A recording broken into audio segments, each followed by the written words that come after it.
My name is Tosca Bruno van Vijveken. I work at the Transnational NGO Initiative here in the Moynihan Institute, for those of you who might not have been here yet. The Transnational NGO Initiative focuses on the role of transnational NGOs in global governance. Particularly, we focus on the governance of such organizations, their effectiveness and their leadership. And besides doing academic but also applied research and of course engaging in student education, we also do a lot of work with practitioners, with NGO leaders and staff to be helpful to that community that is so important to us. And to also make sure that what we do is grounded in practice. We explicitly try not to be an ivory tower organization. As part of our practitioner engagement work, as we call that, we have a fellow who comes to us once a year.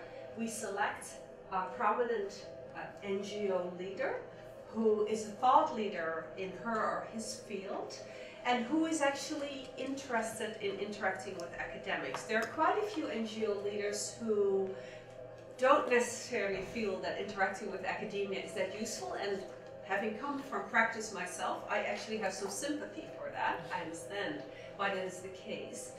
But we always look for thought leaders who are interested in interacting with academia, and I would say that our fellow this year has a strong interest in interacting with academics, because he himself is a former academic.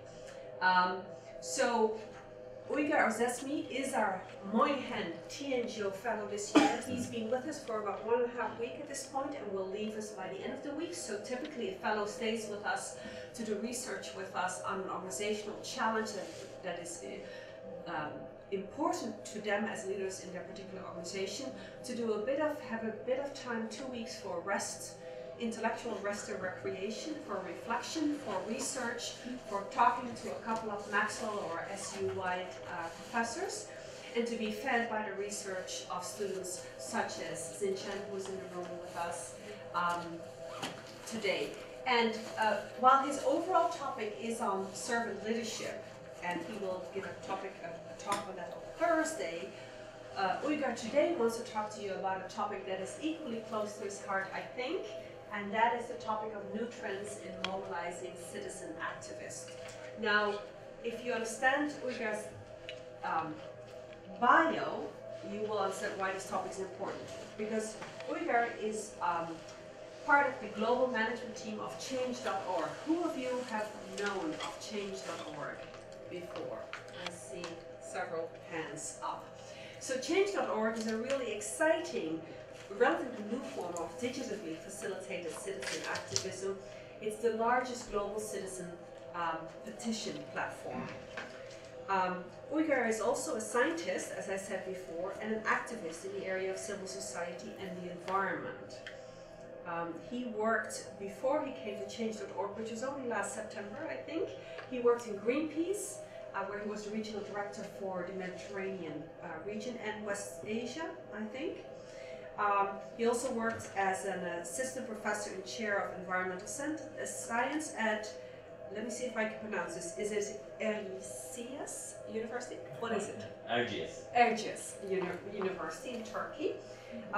He also worked at UNDP, United Nations Development Program, as an environmental science program specialist, and he is currently on the board of Civicus. And Civicus, for those of you who don't know it, is the world's largest alliance for citizen participation. So it's a global network of NGOs and other forms of civil society organizations. And I think I'm going to leave that over and have you take us away on new trends in mobilizing citizen activists. With pleasure. Thanks for inviting, and thanks for the great time I'm having here at the Maxwell School and the Moynihan Center. It's wonderful to have an audience, a diverse audience, as I can see, which is also great, from all around the world, it seems like. So let's see what we have here today for you, but at any time, feel free to tweet to me at Uygar Özesmi during the talk or after the talk, to ask me further questions, or if you have things that you would like to share with me directly during and after the talk. Well, this is our home. It's quite you know, sometimes surprising to think of it, that we're here in this town, but actually this is all we have. And I was quite surprised to see downstairs in the basement of basically Eggers Hall to have this picture as well over there. Yeah. So I'm wondering why and when that picture was put there, but I think it is maybe one of the most important symbols of our time, because this beautiful little minute thing in the universe is unfortunately greatly threatened, and we are facing many different challenges. I mean, if we look at this little blue dot in the universe, we see that we have a huge biodiversity crisis. Essentially, we're seeing extinction of species at a level that we've never seen before. Climate change, we have a huge problem. We're changing the chemistry of the atmosphere in which we are living. And also we have a huge problem in our agricultural sector because of the amounts of fertilizers, nitrogen fertilizers that we're being putting into the ground. The nitrogen cycle of the planet is also in danger, and almost in all other areas as well. So basically, we're not really treating well to our planet. There is great danger to where we're living. So, but there is hope. There is a possibility for us to use our brains and our social organizing skills and the kinds of change processes to put in place to create a different world. A world in which there is basically a social foundation. So within the resources that the planet provides for us, we can have a social foundation, a social platform on which we can have a safe and just space for humanity on this planet, which is inclusive and sustainable in terms of its economics. And in this green area, we can basically survive taking into account all the social, economic, and ecological issues. You had a question. Yeah, I'm saying this partly because of the first talk at ESF's new building a couple of weeks ago by Dr. Wildcat from, I think, Oklahoma, a Native American. You didn't name the planet. And because his point was Western tradition is to mechanize the planet, Native tradition is to call it a relative. You know, this is my brother, this is my sister, you know, the lynx, my sister, the birch tree. And I just brought it up, I mean, I wouldn't have thought of it the same way if you showed the planet there, picture of the planet. You know, like 2 weeks ago, I wouldn't have said, well, why isn't he naming it? You know? We can call it Mother Earth, if you want to. And you can call it a million different things in the conceptualization of many different native communities around the world. Some have never seen this picture, some others have, but nevertheless, the challenge remains the same, whether it's in a far distant community in the Arctic, whether it's in the middle of the Amazon, whether it's in the plateaus of Anatolia, or whether it's in Nepal, the challenge is exactly the same.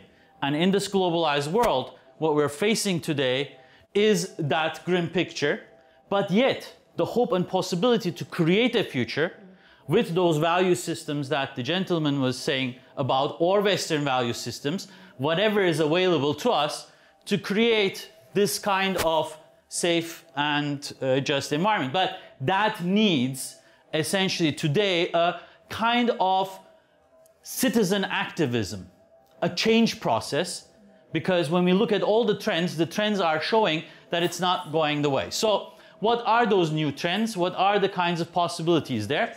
One of them, Tosca has mentioned in my introduction, is Change.org. Change.org is the world's largest petition platform.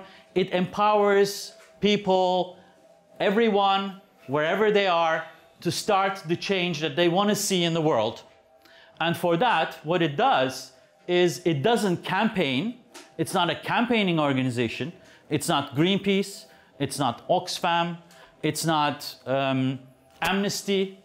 It is basically a platform that gives people the power to create positive change in the real world through digital tools. So it is a service provider rather than a dictator of this is the issue. It doesn't say this is what you need to struggle on. Oh, you need to work on climate change or you need to work on the biodiversity issue. But it says, here is a tool. You know your problems. You're smart enough to see, or you are encountering such injustice in your life that you can go ahead and take your initiative and you can have that power because here is a tool which enables you to start that kind of change and make it happen. Well, in the past, this tool is also something that we know. I don't know if this is the chairs of Moynihan, but it definitely looks like it might be from here, like the little exhibition of the 30 years of, I don't know, Maxwell School. So it is kind of like that. But it is not only here in the US, like you see it, it is very US, doesn't it? It's probably, this is very Turkish. And it's pretty much the same thing, okay? A big paper with a lot of signatures. This is an ancient tool. You stand up for something and you put your name, you put yourself behind the idea and you say, we together, we all together want to create that change because it matters to us. But with did you notice here it's all like man here? Here it's all man, here it's also man. So our change.org, on it, the number of users are more than 50% women. So just to say, so it's not even equal, it's more women in the platform to say so. And I'm happy to see in this other picture that women and men side by side delivering those signatures to create or to demand the change that they want to see in their life. Now, a lot of you might have heard change.org because of the Molly Catchpole. Molly Catchpole took on Bank of America and assured that there was no 5-chart debit card fees for the customers. Young woman here, out of school, low-paying job, and she said, this is unfair. You're using my money and you're charging me on top $5. Millions of customers, $5 each. This is unjust income. And she took on Bank of America and she was able to abolish this card, and it had a banking sector-wide impact because she took that stand to do a change that she wanted to see in her world, in her immediate surrounding. Something from Turkey. Yeşilist, a small group of people who built like a green web platform, took on Ağaoğlu, the greatest construction magnate in the country. Very powerful man with connections with the prime minister, someone you don't want to mess with. And you know what? These kinds of groups of people, they took on Ağaoğlu, who was trying to build this huge construction just by the last remaining forests of Istanbul. They said, you can't do this to my city. You cannot build here and then use those forests like they're your backyard. They belong to all of us, to the public. And you know what? They won. After close to 50,000 signatures, the government was forced to take and move and cancel the license that Ağaoğlu had. Another one right now in the process. So at change.org, you can have these people change, but it also is a platform for civil society to come together. In this case, there is a nature conservation law in front of the parliament right now in Turkey, which is essentially putting investments up front of nature conservation. So you're going to have more investments everywhere, more constructions like all the roads, bridges, factories, thermic power plants, nuclear power plants, you name it. And nature conservation is all in the background based on this nature conservation law. So what happened is all civil society organizations related to the environment have come together under the name of a celebrity, which is Nasuh Mahruki, the guy who climbed Everest 2 times and probably every single mountain, high mountain above 8,000 in the whole world. So Nasuh Mahruki is a very respected man because of his courage, but also because of his relation to nature. So what happened? He opened the petition in the name of 119 now civil society organization is pressing for it. Currently more than 50,000 signatures. And what's happening is the government officials now, before they were moving, are starting to talk now to these groups. So they weren't talking before, now they're talking. So hopefully some good result will also come from this, but this is a campaign that is going on. But what this platform, this service you provide, at once becomes a pool where people can come together. It becomes an area of gathering, a social environment in that sense. For individuals, disabled people like Simto Alev, who could go to Taksim Square, a very important square in the middle of Istanbul, easily after a construction. The municipality didn't care about disability access, and Simto started a campaign and delivered all its signatures to the municipality. And after this struggle and 3,000 signatures, Taksim Square is now disabled accessible. All the precautions have been taken. But the more important thing is, now the municipality knows about this. Because through the struggle, what happens is the issue comes into the public discussion and then starts setting norms. So that's the power. And the important thing is, before this, before such a platform, before the service to do this, that change, that wasn't the tools. There was the lists, but the lists were not providing this. You couldn't disperse your idea like you can do through the internet to thousands of people. And not only that, but also you couldn't communicate back. You would put a signature and you were gone. Now you become together as a community. You start interacting. The petition starter at any given time can send a message to 50,000 signers and say, tomorrow we have a rally. Let's go out together onto the streets. So it becomes a communication ability also for organizing offline, on the street activities at the same time. From Change.org, I want to jump into a different area. This is what Change.org does. It's a service that starts enabling people like you sitting around this table, anyone, to start the change, rather than wait for some organization to come and start the change that you want to see. You start the change right away yourself in your community, wherever you are, and then you can upscale that, bring in other civil society and move forward. Now I want to talk about other such initiatives like Change.org in different areas. Not always in social struggle, it's a petition platform, but it can be in any way that you can think of. A young woman called Ayşegül Güzel said, I can make change to creating an alternative to this sort of for-profit system which is alienating us from human relations. So she created Zumbara, which is basically a time bank. It's a time piggy bank. Kumbara means in Turkish piggy bank, and then zaman is time. So a time piggy bank, or a time bank, if you want to call it that way. So what happens, instead of money, you use time. So there's no money in the system, there's only time.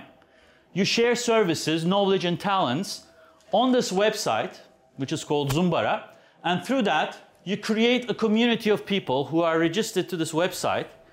There's a huge diversity. Every single person here has their own talents, their own history, their own abilities. Does that talk to you, Singchin and Andre? This is exactly the servant leadership thinking. Everyone has their own value, their own history, their own talents, their own abilities. Every single person here has exactly the same value because every life is unique. Can you say that you are $1 million worth and Isidore here is $2 million worth? Can we say that? I can. I don't buy those. We can talk about it. Yeah, valuation, right? Look at your salaries, multiply them by the... Yeah. So, but when I come to you with a thing, okay, give me your life, I will give you 5 million. What do you think? Deal? I'll give you 5 million, you give me your life. I will not. You will not. Yes. So life is invaluable. And time is life. So your time is invaluable. So how do I say that your time is more valuable than his time? Right? Yeah. So we exchange, therefore, not money, but the care, the time, our life that we give through the system. So thereby, what it comes, it's a one-on-one, equal to equal exchange. And through that, you create the value. So it's the value that you create. It's not the profit that you create out of the system. You bring in value into your life and into other people's lives. So this is what Zumbara does. You're more interested, you can go to zumbara.com or you can follow them here and learn more about it. Zumbara is an international system which is now having an English version implemented within this month, and hopefully it is going to be available everywhere. But time banking is not a unique idea. Time banking is present in many different communities all around the world where people engage in these, and there are local forms of it. Not everyone is as good as Zumbara, but there are many different varieties, and they are coming together. Can I ask you something? Sure. So recently on here National Public Radio, there was this item about people bartering their talents, time and services Right. in Spain after the economic crisis. Would you say that that is another form of what Zumbara is after? Zumbara is similar to that. It barters time, and time with regards to but you can't say like, I give you 2 hours, you give me 1 hour. It's all equal. It's time is the thing, and yeah, that's the, if you want to call it that way, currency. That's, of course, if I would say that, Aisha would get very mad at me. So it's not a currency. It's really what you're exchanging is your time, your life. The sharing is here what's important, because it's a different economy. It's a sharing economy. It's a gift economy. It's not a trade. Well, sometimes you don't need these complex systems to create citizen activism. There's this guy called Erhan. Erhan is a senior student at the university in a small little rural town in Turkey. He built this thing which is called Kitaphane, which means the house of books. And in the house of books, what he does is, everyone who becomes a member, there are about 5,200 members right now, can post a book. So you have all these books in your library, you want to get rid of them, right? You say, okay, I have these books, you post them here, who wants it? Then you get some people who are asking for it, you put it in the post with the receiver paying for it. So you have distributing your books. It's a books distribution system. So you just go there and look at the books that you want. It's an honor system. And with this honor system, through this initiative that this guy took, over 100 books have been so far exchanged. So if you look at 100 books, they're, I think, like that. Saves a lot of resources, saves a lot of printing, and so forth. I mean, I guess it's saved at least 20 trees, maybe, in terms of resources, and those 100 books. And then at the same time, they didn't need to be printed and so forth. And some people, especially other students, which didn't have the means to get those books, are getting this through this gifting, through this sharing economy as well. So again, if you're interested in Kitaphane, these are the links where you can kind of get to them. I want to get back to something that I did. That was years ago, though. It was in the year 2000, where I was the founder of Doğa Derneği, which was essentially the BirdLife partner in Turkey, BirdLife International's partner.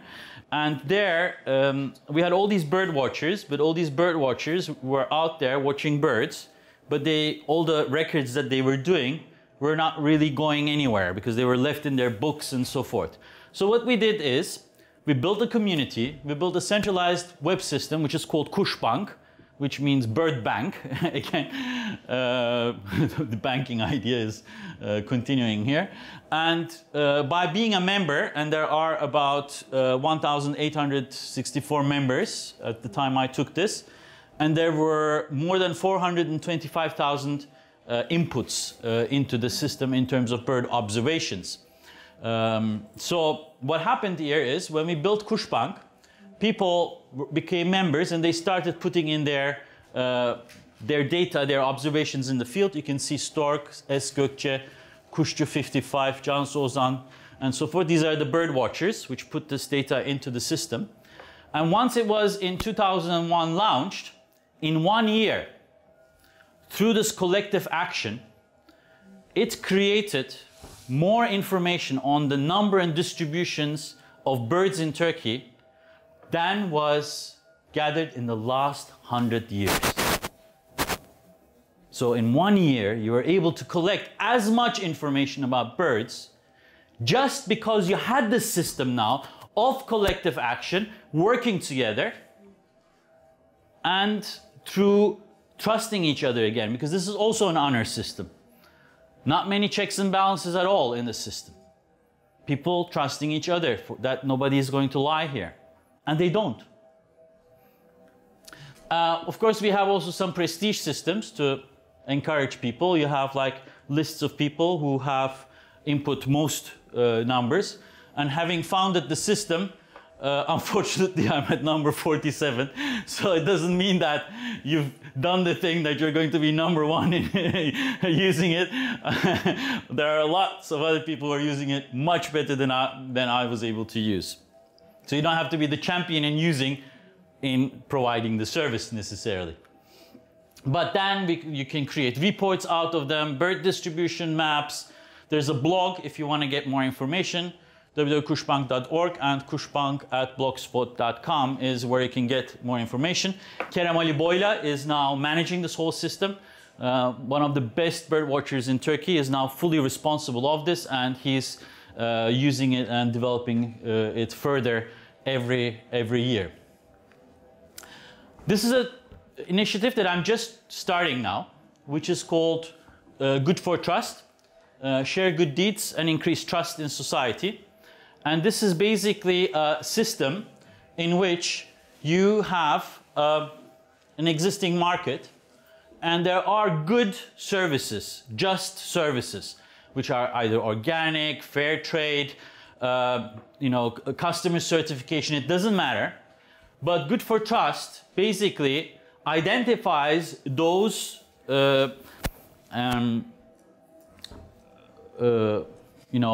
companies, shops, whatever, whoever is engaging in trade, but does it in an ethical way, does it in the just, fair, and good way. It identifies them. And then you can share your transactions with these communities, with the remaining of the community.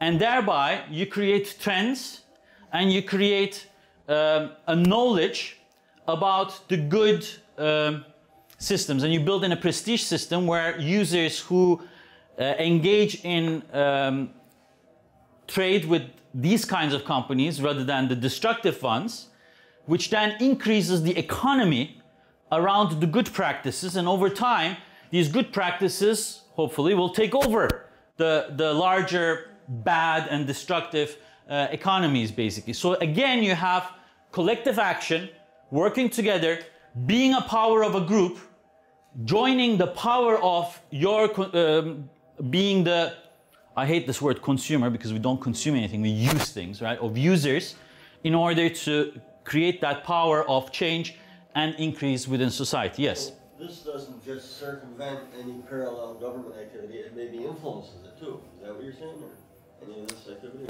It's irrelevant, government. Well, who cares? No, I mean, if the government has a certification system, let's see an Energy Star system, and Good for Trust believes that that Energy Star system makes sense, it can say that shops or companies, let's say a big electronics company which only sells Energy Star electronics, which don't have any, which are state-of-the-art, non-toxically produced, with fair labor, not produced by somebody having to commit suicide because of the production process, produced in a way that people who work for it get a just salary for it, and so forth. Remember the first green ring? Okay, they're in that green ring. You can be part of it. So that's what that Good for Trust identifies and says, okay, you are a Good for Trust company, come in.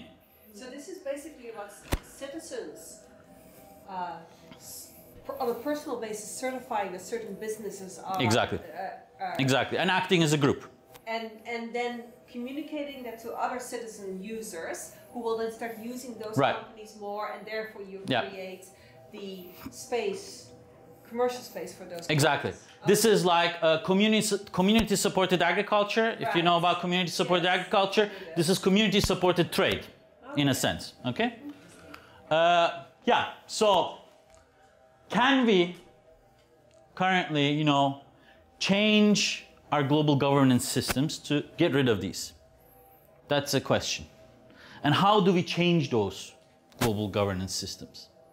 What I try to do in this talk is basically give you some hints of those things happening. I mean, history tells us that each crisis, which we're in right now, we're in a crisis obviously in the world, not everyone or not people around this room are maybe facing it, but we know it and a lot of people are facing it. That crisis can be overcome. We know that in the Great Depression, the modern welfare state has come about. So in this ecological crisis, there is a possibility that we can create this kind of inclusive, sustainable, ecologically just, safe place for humanity on this planet. The thing is, we need to think about these new forms of citizen action to be able to reform, change, and create the kind of globe that we want. So, winds of citizen power can shape the global governance from bottom up, is the argument that I'm making in this talk. And I'm kind of giving you a few questions to leave the room with. Banking. Can crowdfunding or peer-to-peer finance render the costly bureaucracies of big banks obsolete? Is that possible? Are we so much hooked up on banks, or can we create a different alternative economy which is going to make these banks and the services that they are providing obsolete? Can we take them out of the system? Media. Can citizen journalism replace traditional media? In the US, you might have a quasi-independent media, but I tell you, in Turkey, the media is fully under the control of capital and government. There is no free media. Absolutely no free media, with the most number of journalists in the world, I think, are second, I'm not sure, number one or number two, most journalists in prison right now. So, therefore, media as we understand it today is dead in Turkey. People are looking to citizen journalism right now. And I assume this is quite valid for a lot of the world as well. So can this replace the existing media? Science. I've given you a glimpse of what we have done with Kuşbank. Can evidence-based NGOs and citizen scientists replace traditional universities and university functions? Maybe not all of them, but some of them maybe can go out and be not part of the university system. An odd place to be saying this maybe, but hey, consider. Maybe it's a threat. Manufacturing. Can organized consumers, in quotation again, I prefer users, producers, co-producers, become production engineers themselves? Can they start building collective networks of supply chains and so forth, which create a different product architecture, a different product conceptualization than we have today? Is that possible. That's the other challenge that I'm putting to you. But for all of that to happen, we need to stop the net grab, because the internet technologies, the nervous system of the world, which enables these new configurations, is also under threat. And people and governments and powers are also trying to put the plug and the switches on the things that make all of this possible as well. And therefore, probably in the coming 20 years, the most important struggle, besides shaping the economy, besides creating an ecological future, will need to be about internet freedom and the freedom of net as well. So that is where the struggle will continue. And this is a petition that was created by Equal Times on the Change.org platform, which was advocating for stopping the net grab, which through the ITU, actually a UN organization, and through the government pressures they were trying to implement. That's the end of my talk. So if you have any questions, we'd be very happy to answer them.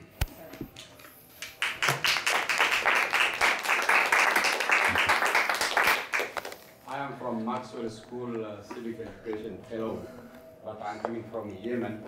That is a Middle East country. I'm professor of statistics and econometrics. First of all, I'm appreciating your topics, particularly you are addressing hot topics, that is Millennium Development Goals, the MDGs, in terms of gender equality, in terms of socio-economic development, in terms of energy, and in terms of health and education.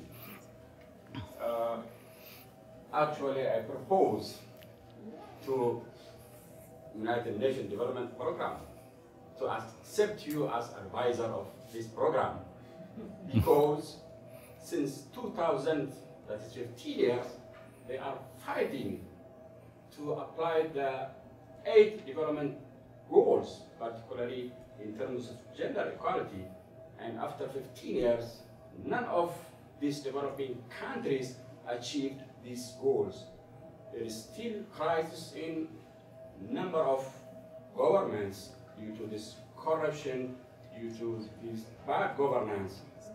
So this is very interesting issue. The second question is, as economist, I'm saying this, time is money and time is investment, but it is long-run investment. I will accept your idea, but I am thinking that time is also an investment, but it is a long run. My third question is, there are so many political barriers in my country. For example, even after this Arab Spring, I don't believe it is spring, it is Arab winter. The old regime is still reconstructing itself. Still, they are fighting for their existence in terms of other tools or other influential tools in the country. How could we make change?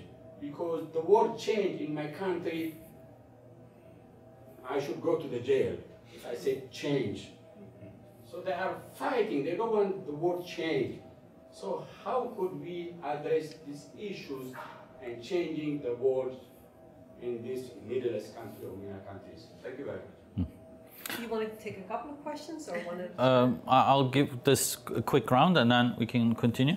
First of all, the issue of gender is definitely critical, and I think it is in the hands again of people to change that and to kind of create the structures to undermine the underlying inequalities based on gender issues. So I would say there are no formulas with this. I'm a believer of not formulas, but of enabling the potential for people to find those answers as they go about it, and by creating those strategies, by using their collective wisdom together. And that's, I think, what usually works, rather than top-down policies, which most of the time create more problems than they solve.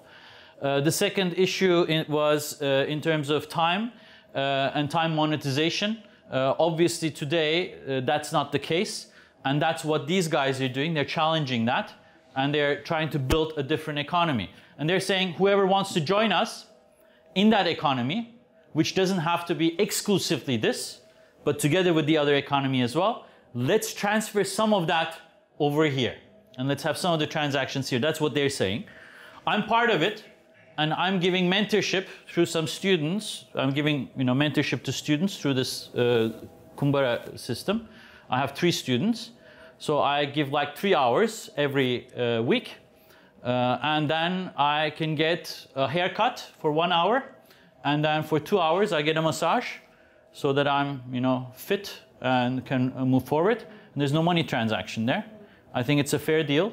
I'm helping students, and I'm getting a haircut and a massage, so why not?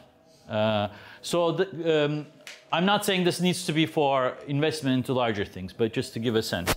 Your third question was on this political taboo.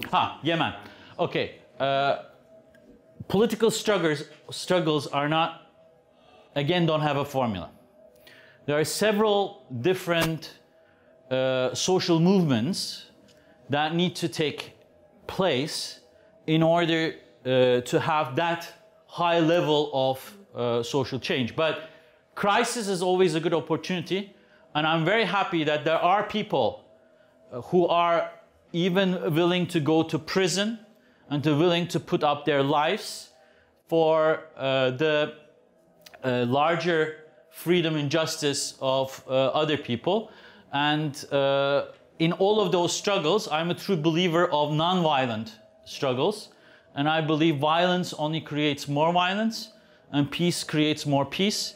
So I would say that we as society, it's our challenge to find those peaceful means of social struggle. And the things that I try to present here are kind of some of those means to enable that kind of transformation. Yeah. Maybe, can I just follow up on the gentleman's last question? Because it came up in my mind as well. So the kinds of forms of citizen activism that you gave are clearly supported by, largely speaking, by politically and socially progressive citizens, right? They're supported by and enacted on by those. There are, of course, many citizens in the world, all in every country, who are politically and socially conservative, right? And I talk about it totally value neutral. And then there are authoritarian governments who will also use the same tools to get to different goals. How do you see, are the opposite sides using the same forms of activism with the same enthusiasm and uptake? How do you see it that way? And how do you respond to how authoritarian governments will use similar mechanisms to fight back? Well, conservative citizens have all the right to engage in this as well. And conservatism is something that is, I'm a very staunch conservative because I want to protect the earth as is. And I'm not a radical who wants to mine it, take out the petrol, change the chemistry of the atmosphere. I mean, I'm conservative, a very, very strong conservative in protecting the environment. So everyone has their right and their means of struggle, and I think that's the beauty. Now, authoritarianism is when you force other people against their will to do that, and that's basically not democracy. And I think everyone, whether conservative or progressive in quotation marks, have to be together against any form of authoritarianism and struggle for it. That's what the Stop the Net Grab campaign is all about. But we had an NGO leader here in January, the head of Canvas. I don't know if you know the Center for Nonviolent Applied Action and Strategies. Action and Strategies. And so his organization supports social movements all over the world after the Serbia victory. And but of course he sees how authoritarian regimes, they're getting it too, right? They're starting to use some of the same forms of citizen activism, whether orchestrated or spontaneous, in order to fight the very social movements and change that you are advocating? Well, I trust in people's basic instincts of freedom, of justice, and of being able to use their brains. And I'm very, very skeptical that any such movement in any medium term can succeed. History and human social struggles shows us that there is a fluctuation between what we could say, authoritarianism and freedom and so forth in all societies. There's a fluctuation, but the trend is going upwards. So because the norms are changing and the norms are created through social interaction. So therefore, you will of course have this oscillation. You will have a stupid dictator who goes on his egomaniac tendencies and is smart on top and organizes all of this. Yeah, it'll last 2 years. What will happen? Eventually, other forces, smart people who see this and who will struggle against it will take it back. And usually, it is those people who will suffer, and they will also go into history as villains, which which is bad as well. I hope other people who struggle will then go into history as liberators and as people who have changed things. But that's my perspective. Yeah, you perked my, my moral sense when you said about the Turkish journalists in jail. Turkey aren't they a member of the European Union at this point? No, they are in the process of. That's a real, in terms of justice criteria, that seems like that would be a negative point score on humanitarian scale or something. Yeah, maybe you can join the Journalists Without Borders in helping them and in supporting them in that struggle. You can become part of that struggle, basically. One thing I wanted to throw out there, though, one problem with our justice system, and you can apply this to war too, that you can kill people and you really don't have to pay much, if you kill somebody in war. I mean, there's prices, but I'm talking like human life value. The journalists in jail, they might not be in jail for a legitimate, you might say a truly legitimate, reasonable reason, but when they're released, the government doesn't have to pay for the harm done them. Like $20 a day or $50 a day. And it's such impunity from consequences that is often the province of the authorities. Oh, well, we made a mistake. You're free to go. I think that's a very valid point. That could be a leverage point in order to have governments act more responsibly, definitely, because the court cases in Turkey, which a lot of people have used, to the International Human Rights Tribune, has actually worked, and therefore the government, which had to pay large indemnities, then is now becoming more and more careful with some of the policies that they're doing, because it's costly. You're right in that. I want to kind of follow up on questions that you asked before me. You said that you believe that, like, in people's brain and people's ability to think what is good for themselves, but I think it depends on how informed these people are, like how aware they are of the whole picture of the whole situation, and how much attention do you pay to media literacy, to internet literacy, like internet penetration? Like, if we don't talk about the United States here, if we talk, for example, about Turkey, where, well, I don't know the percentage of internet penetration and independent citizen journalism in Turkey, but I came from Russia, where situation is like no independent media and very low internet penetration. And what is happening now, we have this small group of people who are willing to go to prison, who are willing to organize things and drive people, but with such a big population, this group of people is so relatively small, and is not supported by the majority, who course, staying at this low level of being informed? Well, what a great question. I can tell you this. You know what people trust most is information from people that they know. You can have media, you can have internet, you can have all of this, but when it comes to our daily life, our information source, our trusted information source is usually people that we know and we trust. That's, I think, why these new social networks and these new social enterprises are important, because they bring people that you can trust together. So the sharing of the information, therefore, gets filtered in a much better way, and that information process that you're talking about becomes a lot more dependent. I mean, look at history. In Turkey, we have a tradition. When you have a guest, it's God's guest. You have to take the guests at home, you have to feed that person, you have to have that person sleep that night, and next day that person goes its way. So where does this tradition come from? If you look deep down, that tradition is also because of travelers. Travelers are the source of information. So you feed that person, but you sit together around that table, and that person, out of courtesy for the host, has to answer all the questions.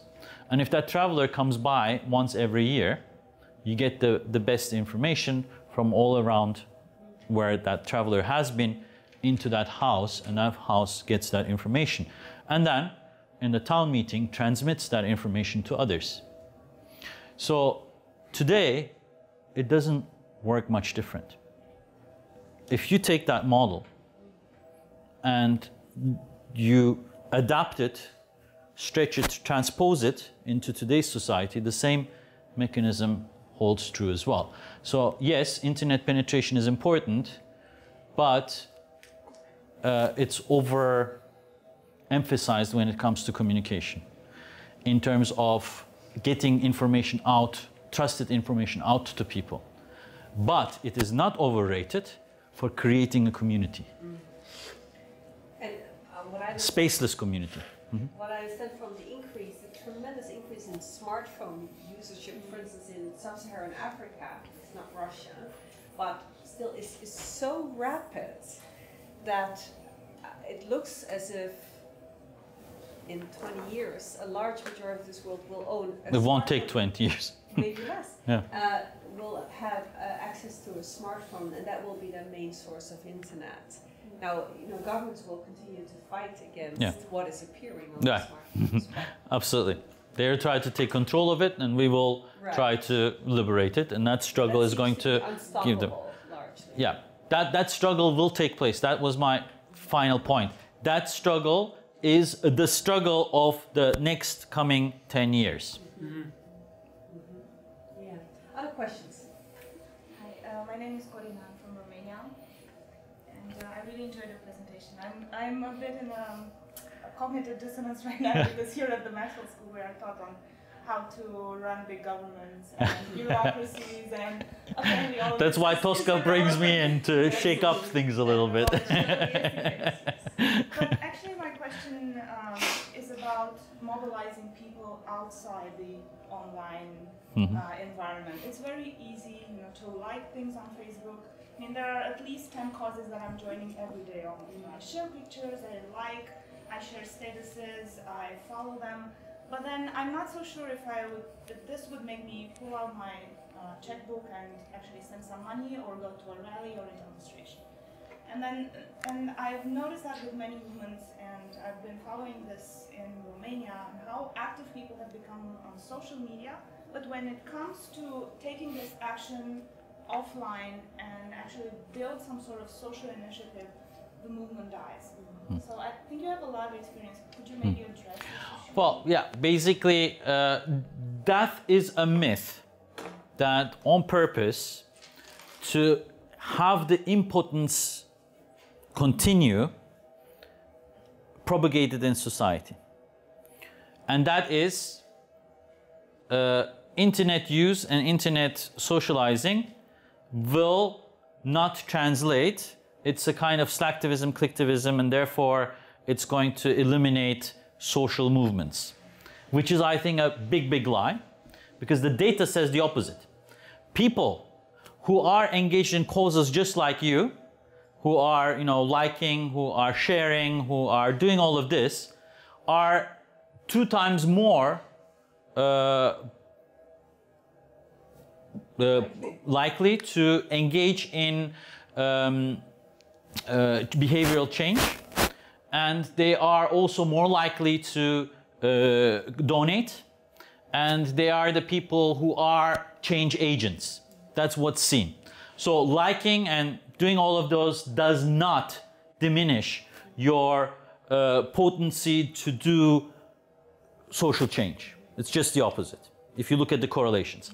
However, if you are smart, and this gentleman said time is money, you wanna use your time in the most effective ones. Liking doesn't lead anywhere, but putting a signature here gives somebody who wants to make a change the trust and power to believe in you, because you are standing behind that person who wants to make that change, and you're creating community because you have become the people who are running for that change. But liking a picture where someone is holding up a cute baby, maybe, liking that is not going to change the world in your time, but it does take your bandwidth, it does take your time. So in the internet sphere, activism is a strategic and tactical activity. It's not just a, existence. If you are a social change agent, you have to pick and choose, define your causes, know where you can put in time, and make the change. That's what I would say. So you're saying that her impression, that for herself and for citizens like her, that you're not necessarily more likely to engage in other action than clicking something or signing up for an electronic petition, is not supported by the data on activism. Data shows that people who do likes, who are active, who are clicking and liking and being active, are also effective change agents. So let me follow up then. Because they also get information, they get engaged, they build that, their neurons fire about those issues. And then they engage in behavioral change because they learn from there. So it is not a relief mechanism where they rid themselves of guilt. It doesn't happen that way. So for change.org, let me ask you then, do you happen to know what is the, you said we can change.org allows not just for signing signatures, petitions, but also for calling people to rally and so on, right? Do you happen to know what the uptake rate is for, so those citizens who signed a petition through change.org, what percentage roughly of them is willing to also show up for a rally or sign a letter, write a letter or whatever else that is offline? Okay, so we don't have data on this, but I have my own experience, and 1 in 100 people will come. So if you send out a message to 1,000 people, 10 people will come. But it changes, it's all over the place. It depends on the cause, it depends on what community you have reached and so forth. But some of my experiences says that in bicyclists, for example, it can be all the way up to 10%. So among the bicycle community, you say, okay, we have a bicycle action this weekend, and you send out a message, and at once you send it to 1,000 people, 100 people will show up. So that it depends on the cause, the place, the community, and so forth. But it allows you to do that, and I think that's the beauty of it. Yeah. Megan? Well, many of the programs you spoke of today include the honor system. For example, book sharing, the Good for Trust, things like that. Especially in today's world, when we hear the word corruption a lot, do you think this whole honor system structure is still standing because of the horizontal power structure of the internet itself, and that everyone is equal, or is it another pertinent reason? I think that what's happening is we are building new norms. We're building a new society. In that new society, there is going to be new norms. And absolutely, you're right if there isn't the structure, you can't maintain the corruption because you get kicked out. Because in a lateral system, you're corrupt, you're not following the honor system, they close the door behind you. Out you are. With the corruption, large power systems, it's not that easy. You have to become a whole social system, social movement. You have to engage in, activism. You have to use, and it becomes a struggle to get rid of them. So yes, in that sense, lateral communitarian systems are usually better in maintaining honesty in the system.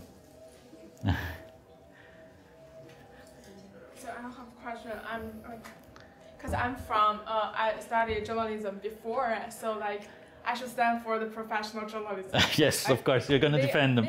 They are reasonable to be there because like we want to do fact checking for. So for like my question is that, for example, in the change.org, so who will check that the people, like the organizers, they are telling the truth, they are telling us the true stories. Is there any time that there will be conflicting information on that that can be misleading to the audience? It's quite interesting. People usually, when they're going public, they want to be correct about their facts and their image. So we don't see many wrong information campaigns on our sites. But the other thing is, once you start being a community, you have a commenting system on below. People will come and say, this thing that you're writing there is wrong because of this and this and that. So under the comment. So people will do the fact checking before they sign, and they will contribute that fact checking right into the commentary. Then what happens is, sometimes the petition starter doesn't know that actually he or she is making a mistake. Through that interactive process, learns and changes. So because the petition starter can change and edit the text, then the petition starter, through that interaction with the people who contribute with their signatures, approaches objectivity and truth through that mechanism of interaction. But slander is, of course, unacceptable. If you do slander in the system, somebody will complain, and then if that becomes a court case and so forth, it can be taken even off the site. But you know what? It almost never happens. That's the nice thing. I mean, it almost never happens. Yes. Hello. Well, first of all, thank you for a nice presentation. I would like your opinion about what a specific sector of academia has been commenting on. Like, in general, the internet, the social networks, and maybe initiatives like yours have been credited with too much.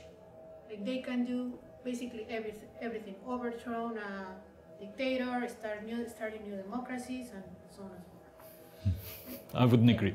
Well, what this particular critical part of the academia is saying, this is not true. After all, the tipping points mean that a person, the citizen, externalizes what really thinks about a specific problem. I think that's what the theory says. And this is what happens on change.org, right? Yeah.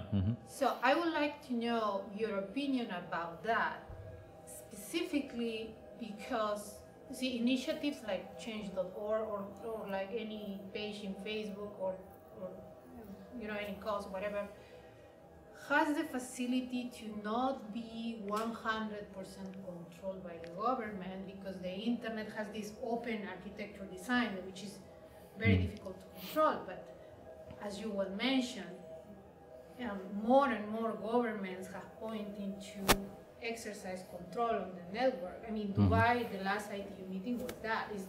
I help more, in theory, I'm helping more developing countries, but I'm exercising more control over the Exactly. No, I fully agree with you. First of all, your point on saying that crediting these systems for overthrowing governments and so forth is completely wrong, because these help you organize, but it is at the end of the day people who are doing the change. At change.org, it's a person who starts this petition. These are people who put their signatures and their names behind it. It's people, the one in the wheelchair, who goes to the municipality and gives those signatures to a real person, puts it on the table. And of course, it is not the tools which, it's not the hammer that puts in the nail, but it's the hand that throws the hammer against the nail so it goes in. That's a given. And the second thing, I fully agree with you. I mean, like we said, this is going to be the struggle. The thing in ITU was about control, and if control becomes the norm, all of the steam of these social change processes is going to be taken away. So that is the most critical area. And maybe the two of you know a lot about this, but for the room and myself, what are some of the forces in the ITU that are behind this control? Well, for example, let me say this. The Turkish government official, for example, wants to be able to have full control over internet access within the country. They want to be able to, I mean, China is doing some of that. I mean, what's happening in China is they have a firewall, the Great Firewall. So basically you can't go in and out in terms of knowledge is very moderated and through filters and big censorship systems. So, and what they are trying to do is create the mechanisms for governments to be able to control, monitor, and even cut out systems in such a way that this freedom of use and freedom of information basically disappears. So what I'm interested in, whether in addition to the, and this is full respect to China, but the usual suspects around internet, that are there also Western governments that are in ostensibly democratic countries that are also have some reasons to join behind this force, or is it not? Well, the commercial interests, whatever? Yeah, I mean the US has some interests. I think I would think the EU has some interests as well.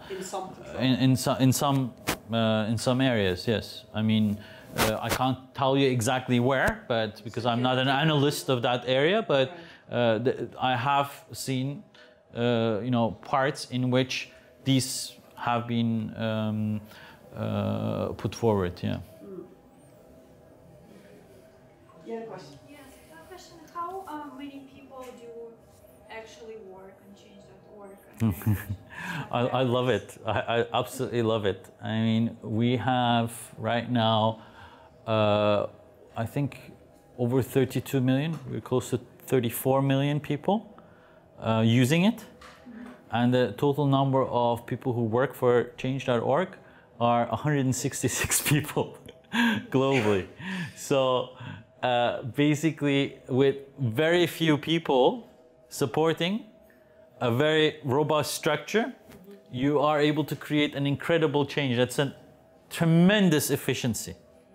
I mean, if you think of the amount of change and positive value that gets created through the maintenance of the system, it's just amazing, the efficiency gains in it. I mean, let me give you an example. Avaz, 2011 budget is $7 million. And think of the change and impact and branding that Avaz has with $7 million of income. I can tell you a mid-sized Greenpeace office's total budget is about that much. And there are 28 of them. So I think the internet and ability to use the internet with the right tools and the right organization adds tremendous efficiency in terms of creating scales of change. And that's why I think a lot of effort from NGOs needs to go into the development of strong internet-based tools and collaborations that are servicing the public. So just like here, I mean, if you think of it, Good for Trust is servicing the public. Kuşbank is servicing the public. Kitaphane is servicing not the public, but maybe university students. Zumbara is servicing the public. And Change.org is servicing the public. So it is really about providing the services for change to happen is quite useful in terms of building in efficiency in the new sort of NGO existence. Yeah, in terms of this efficiency, I have the question in mind of when do you cut off petitioning? It seems like you can roll into a petition and get to a critical mass where you know you have, I mean, where I say where you know, where you, if you're experienced and you've gone through something similar before, you might know, well, if we get 30,000 signatures, we're going to get an interview, and we're to follow up, we're going to be able to cultivate, you know, some rollover effect. But so is there anyone who controls like the sense of, well, we have enough on this petition, we want to kind of not close it, but we want to say we feel this is going to be effective at this level of petitioning, and then do like alternate use of interest or something? In our system, there isn't. Essentially, every person can open up any topic and on anything that they want to grow. The thing is, for you to be able to do that, people need to sign on. And people won't sign on to things which they don't believe in or which they think is going to have a change or which makes sense. So it is basically community organized, self-organizing. So therefore, for example, in the US, there is a very strong gay rights community. So in the US, gay rights actions and gay rights petitions will have a large impact and result in concrete outcomes. In Turkey, right now, the gay rights community is not very well organized, so you might not get that much of input, but you know what? Thanks to Change.org, the gay rights community in Turkey started organizing. Now we have quite a sizable number of people who are signing on to gay rights petitions. This is a change. So what happens is that the tool allows you to slowly grow in areas of your rights struggles which didn't exist before. So you can start with a little seed and then it can start growing.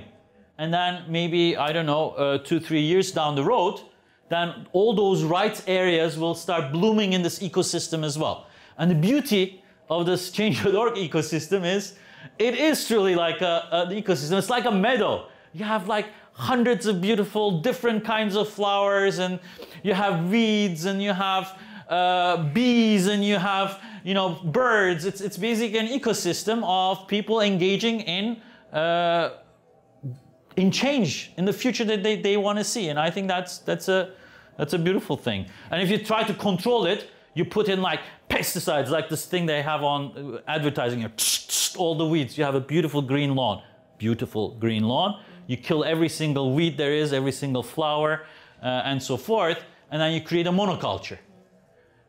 Basically, any system that which gets this beauty, you build in like massive control systems into place, rather than keeping the system alive.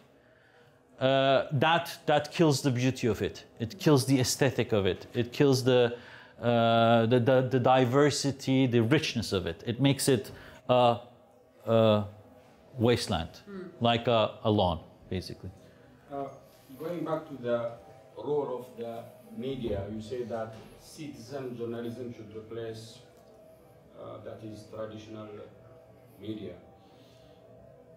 Don't you think that you are more optimistic because we have seen a number of either developed countries, journalists have been assassinated, struggling for freedom, for human rights, for different issues.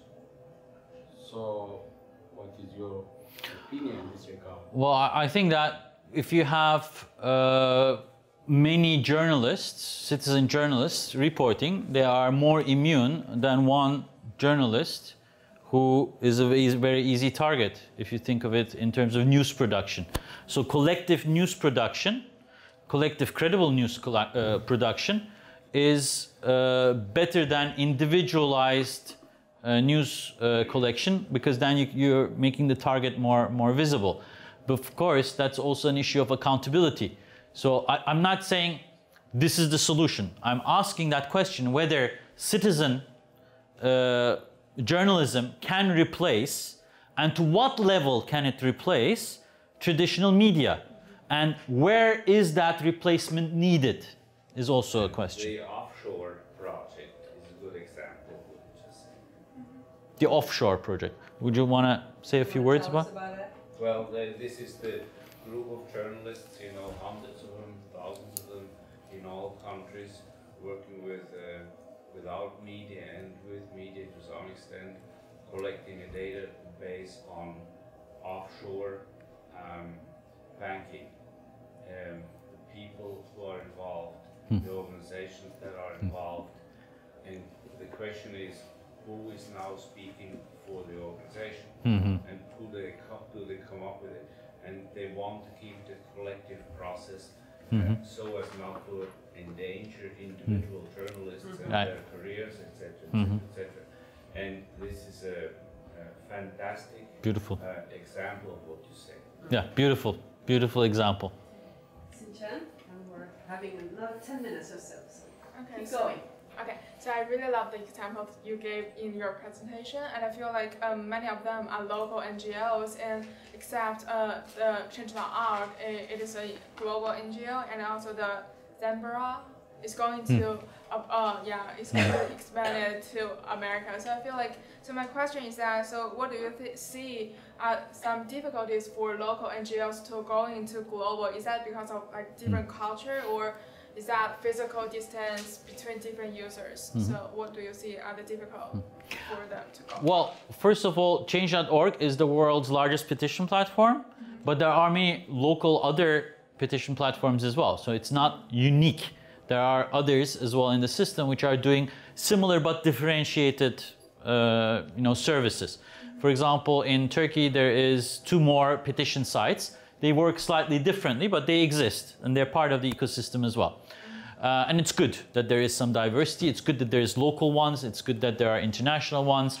And for different purposes, different ones will be more useful. Some of them, I think, will need and must globalize, because those services are not unique for the areas. They do that, a lot of them, for example, Zumbara does it through collaborations. It has good contacts with other communities, and then it will, the software is multi-language adaptable, so then they can upscale it through the technology, and therefore the technology backbone for being able to go international is an important factor in which these kinds of initiatives, while upscaling, need to take into consideration. The second thing is, you need people on the ground. You can't be Change.org in the US and really have a strong and good operation in Turkey. It's impossible. That's why we exist. That's why I am in Turkey and I have a team, because by being there, being in the local culture, knowing people face to face, being able to represent, it adds the legitimacy and it adds the kind of ability to adapt and problem solve and so forth. Therefore, local knowledge, know-how, and connections with local knowledge and know-how is quite important if you want to upscale this on the international level. Yes. Well, in October or September this year, in this very room, we had a person from academia who was talking about websites like Change.org, and he was saying that these websites, these platforms, strongly rely on formal structures. For example, he was saying that the biggest success a petition on Change.org can get is to appear covered in the New York Times. Right. Or like, yeah. to be noticed by any kind of officials, people in the government. So there is still this strong connection between the civil organizations and formal structures. Do you see this connection, and do you feel we need to move away from this hierarchy? That's again a very good question. Of course, it helps when the petition is on New York Times in getting to the decision makers. A lot of campaigners will target, they will do reconnaissance. I mean, I'm talking campaigning, right? I've led Greenpeace Mediterranean for 5 years as well. So when you think of campaigning, it's good tactics and with good strategy and then good tactics within the thing. So you will have reconnaissance of which newspapers and which magazines that person reads, who's your target, and then you make sure to get that paper, news, right by his or her favorite columnists, even. This is basic communication tactics. So there are other tactics. You go to the neighborhood and you put your campaign brochures on every tree in the neighborhood of where that person lives. You don't need to go to the New York Times then. So basically, there are an infinite number of tactics. But your question is deeper than that. Your question asks, do these new forms of institutions still rely on the formal, institutionalized other structures? If they would not rely on them, would they still be as successful? And the answer to that is, opportunistically, use them where you can. Tactically, also make sure that you are using all other channels and all other mechanisms as you are investing to that as well, so that those areas can also grow. So if you're trying to create alternatives to existing structures and destabilize the existing structural formal arrangements, then while using them, you also strengthen other structures so that you don't become reliant on them. Okay, that's a strategic sort of perspective on how you would go about it. If your goal of your campaign is to destabilize these existing formal structures, some of them, because you think they are creating inequality, that's a huge other campaign. And that is not the job of Change.org or any other, these kinds of organizations. If you want to destabilize, let's say, autocracy in, or oligarchy in journalism, then that should be a journalism NGO or a journalism NGO working on a Change.org or other petition to actually have that campaign against the oligarchic structure of the media industry. So in that sense, you do think that these new forms of citizen activism can fill some of the gap of the democratic deficit in global governance? Definitely, definitely. It is already filling in. I mean, there is a petition site on the White House right now, and the Russian Duma, seeing that the White House is having a petition platform, is now wanting to have its own petition platform. I mean, in Europe, as far as for example, in Germany, some local parliaments will have petition quotas. If you have over than 10,000 signatures, they need to take that issue into the parliamentary hearing.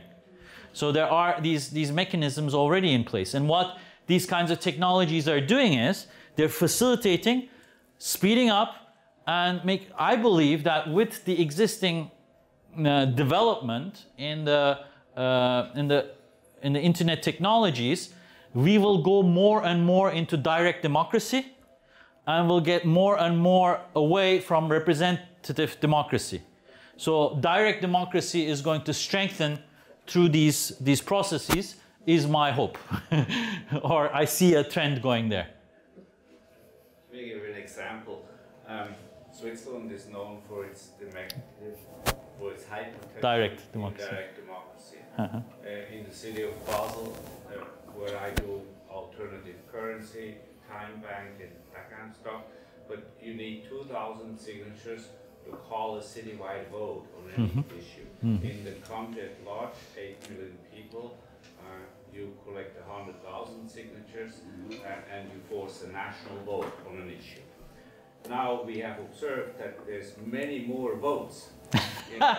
And the trend is going up now. This is facilitated through these mechanisms. Right. Because it's much faster. You know. Excellent. That's a perfect example of what I was trying to say. Citizens feel incentivized. So it's not, you could say even more. Then he says it compensates, or you say it compensates for a deficit. You could say it accelerates right. advantageous structures to be used. And that means that if that's happening in Switzerland, where there is already a direct democracy, where there isn't any direct democracy at all, these will inject into that more direct democracy, which will then increase the overarching capacity of citizens to take charge of their futures. Okay, I have a last, I think I'm going to take the privilege of asking the last question, and we have to bring it to a close. So I'm interested in leadership, and let's talk about the leadership of digitally facilitated networks. If you could just, That's Thursday's talk. not just the servant part, more broadly. You are an example of a leader of a digitally facilitated network. I don't know if you were referring to a talk by Stephen Livingston. You were, right. And I've mentioned him to you before. He's at the University of, I think, George Washington University in DC. He studies that. So he says that the leadership of digitally facilitated networks is, he's interested at least to empirically explore whether that style and type of leadership, and the demographics of them too, is different from the standard registered NGO leadership. Can you comment on that? Yeah, it's much younger. Is there something more we can say about it?